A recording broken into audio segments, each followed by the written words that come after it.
ప్రయత్నాలు చేస్తున్నాడు అని. వాస్తవానికి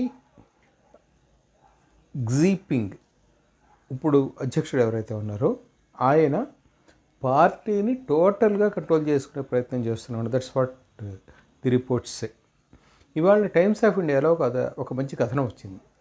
దే హ్యావ్ ఎక్స్ప్లెయిన్డ్ ఇది People's Republic of China establishment నుంచి ఈరోజు వరకు. అయితే దాంట్లో వాళ్ళు ఒక ఆసక్తికరమైన విషయాన్ని ప్రస్తావించారు. చైనా రూట్ ఎలా ఉండబోతోంది. ఎందుకంటే చైనాలో నిరుద్యోగ రేటు పెరిగింది అండ్ పాపులేషన్ ఏజ్ అవుతుంది. దీని గురించి ఆల్రెడీ మనం ఇంతకుముందు మాట్లాడుకున్నాము. దెన్ ఎకనామిక్ క్రైసిస్ మొదలవుతోంది. ఫైనాన్షియల్గా చాలా బర్డెన్స్ ఉన్నాయి. అండ్ 1-2 చోట్ల అట్లీస్ట్ ముస్లిం డామినేటెడ్ ఏరియాస్ కొన్ని ఉన్నాయి. అక్కడ ప్రభుత్వానికి వ్యతిరేక